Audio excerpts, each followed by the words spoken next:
Hi everyone, welcome to this Papercraft illustration workshop for Crinniú 2021. In today's video I'm going to run through a sort of Papercraft collage of the Rock of Dunamase. So the first thing you're going to want to do is, if you get your mountain board or mountain card and just put it down on the table, and you're going to take the sort of salmon coloured sheet that was in the pack, and we're just going to put down some glue on the card and stick the salmon coloured paper down on it, and that'll just serve as our background. So I just ran the glue stick all around the outside of the card and just put a little bit in the middle as well, just to make sure that it got a fairly alright grip, because the mountain card has a kind of a glossy finish, and it was just to make sure that that didn't affect the glue getting a grip on the paper.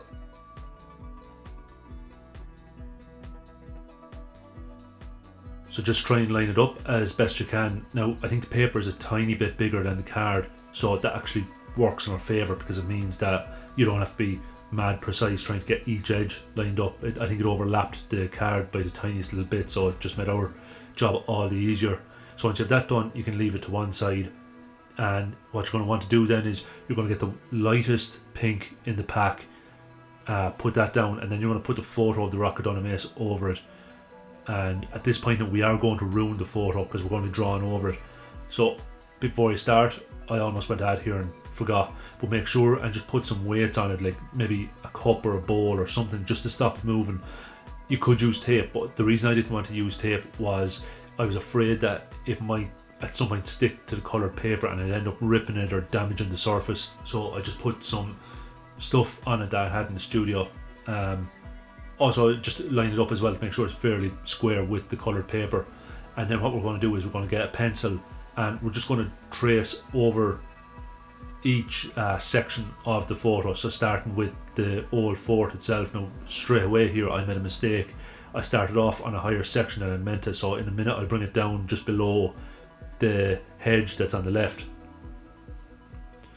And yeah, there we go. So now all I'm doing is I'm just going around the edge of the walls with the pencil, with enough pressure that it's leaving an indentation on the paper below, so it'll give us an outline that we can follow without having to actually go over that with a pencil and marking it and maybe having little marks on the finished piece.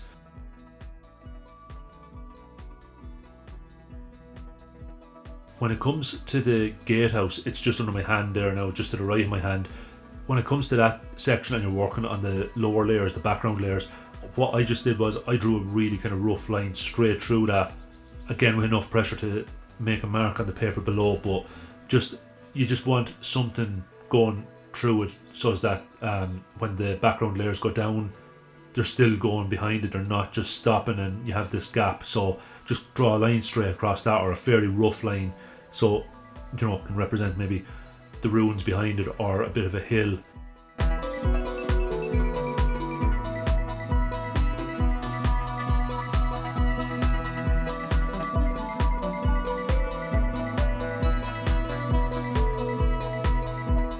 So you can kind of make out the lines there, and that the camera's having a bit of trouble focusing on them, but that's just to give you an idea of what you're looking for.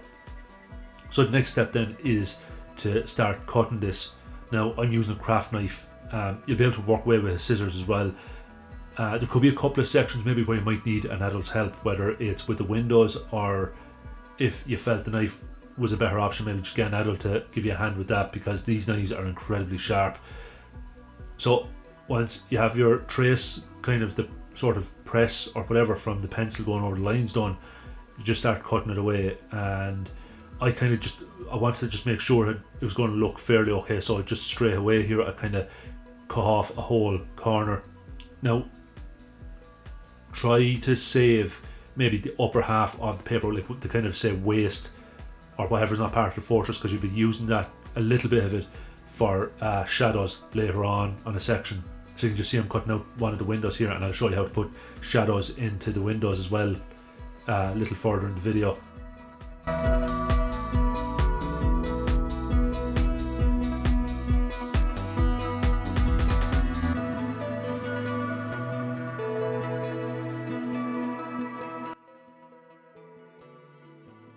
Cutting done, that's it, that's how it looks. So you can see it's kind of starting to take shape, and the next step now is to cut the next layer that's going to go on top of that. So for that, I took the kind of hills that are running just below the wall. So I went over that bit that I originally went over in the first layer after realising it was too high, and that's going to be going in this one, because you want each subsequent layer to kind of cover up the previous one a little bit, just that there's no gaps showing through to the background. And again, just go for this layer straight through the gatehouse and line it up then with what's on the other side, so it'll roll on into that hill or whatever's on the other side of it there.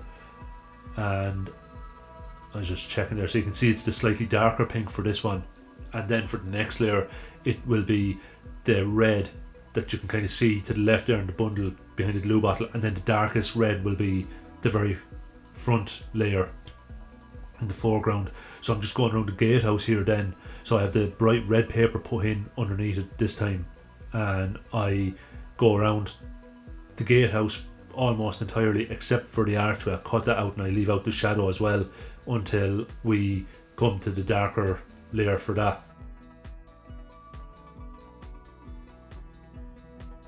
I didn't do it, but another thing you could do is, like, don't be afraid to use maybe pencils, colouring pencils or markers on the paper to add in extra detail without having to add in maybe say a whole other layer, or maybe even the change in level of sticking paper down. You can do it so that it's flat too. So like, for example, if you wanted to darken the very darkest red sheet that's in the pack to represent the two hills and leave a lighter section of the road or for the road, you could do that as well with markers. So don't be afraid to play around with the paper, and if you want to even include sort of paper with pattern, whether it's wrapping paper or wallpaper, you could do that as well.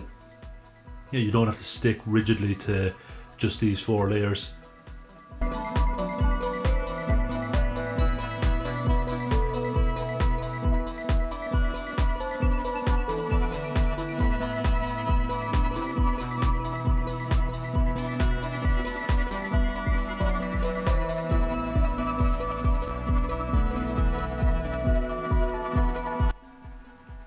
So you can kind of see what we're going for. It's sort of taking shape there now. And that's the 4 layers that are going to make up the Rock of Dunamase itself finished. We have the background done as well. So the next step then, it's an optional one. You don't have to do this, but I decided to cut out some clouds to include in it. So I just wanted, rather than having just plain white paper stuck down on the background as clouds, I wanted to take some of the light pink that is the very back layer, the one that has most of the castle on it, and I roughly went around the cloud on that, because what I wanted to do was I wanted to have part of it just sort of peeping out from behind the white, so it just acted as a shadow on the cloud. And I just cut that out. I put a little bit of glue on that and I pressed down the white paper on it and just leave it aside then until later on when we need it. And I just did 2 clouds. You don't need to do this, or if you want to put in a load more clouds than just 2, you can do that either.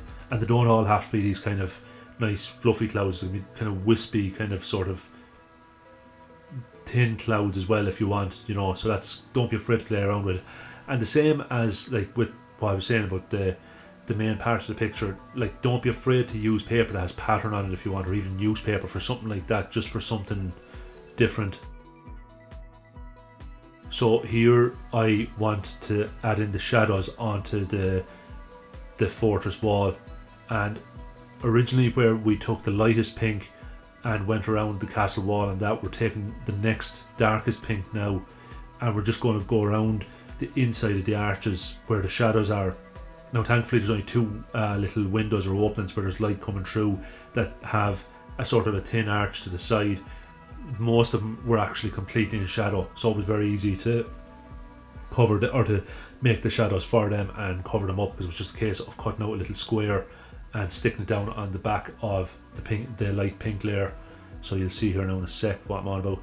Also make sure you have enough cut out so there's a little bit overlapping that you can stick it onto the back of the fortress wall, so just make sure it's not flush.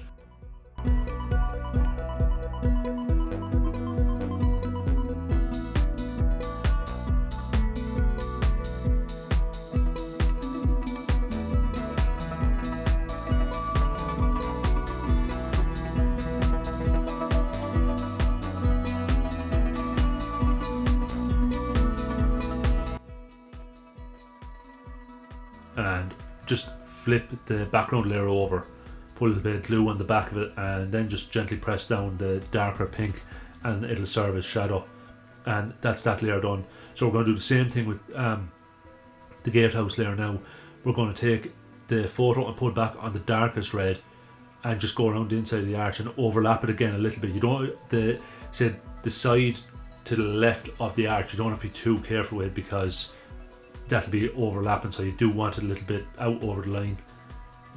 And once you have it lined up, then just put a little dab of glue on that and push it down on the back of the bright red layer for the gatehouse, and just push it down gently, and that'll be that done. It might take a little bit of lining up just to make sure it's fairly on point. So that's the layers pretty much done. All we need to do now is cut out some foam foam board into little squares, just to raise each layer up off the previous one. So it just, as well as having the color gradient from pink to deep red, you're also going to have these to help create depth to the image, because once these are placed underneath each layer will cast a shadow. Also, I only put a depth of one piece of foam board on each layer. If you want to put more than that, if you want to put 2 or 3, feel free. There's no limit, like, really, you know, so it's completely up to yourself that way, how you know how deep you want the picture to be. You can have it really deep and have like 3 or 4, well, maybe not 3 or 4, have 2 or 3 layers of foam core underneath, so of one layer, so it'll create a really strong shadow for one layer, and then you could kind of have reduced layers then the whole way back along. And if you didn't want to use the foam board, like if you wanted to try out something like this yourself at a later stage and you didn't want to buy foam board, you could use maybe some paper stacked up or a couple of bits of card. They'd work equally as well. Just once you have a bit of glue on it, it'll stick and it'll be grand. Now, I used the glue stick simply because I just felt it'd be cleaner and tidier than using something like PVA glue. Also, PVA glue can get a little bit funny with paper. Sometimes it'll go really hard on the back and it can kind of distort the paper. The glue stick's a little bit easier and it got good enough grip. If another option to glue would be maybe double-sided sticky tape. That'd be probably maybe the easiest to work with, like, because at least it'd get a good grip of the paper and the foam core, and it would also just, you know, you'd be able to cut out into smaller shapes as you need, or smaller sizes, as you need. So each layer I put 6 pieces of foam board on the back of and put a little bit of glue on it, and all you're doing then is you're lining it up with the bottom of the background layer and gently pressing it down. I just found going down with an open hand on it just to kind of spread out the force of me pushing down on it worked best, because you don't want to push down too hard just around the square, because it'll end up creating ridges in the paper. So that's our first layer down. The next layer then will be the darker pink, which was the one that we used for the shadows on that light pink layer, and then the light red and eventually the dark red. So that's it from the side. You can see kind of how thick it gets, and then that's it from the front. That's it finished. So that's kind of what we're going for. I hope you enjoyed this. Let us know on Facebook if you did, what you thought of it, and if you did enjoy it, we might try and do another one at a later stage. And also, don't be afraid to send in some images of the work into Heritage House, and we'll see if we can get them up on the Facebook page. And yeah, thanks a million to everyone who bought the packs, and also thanks very much for watching this video.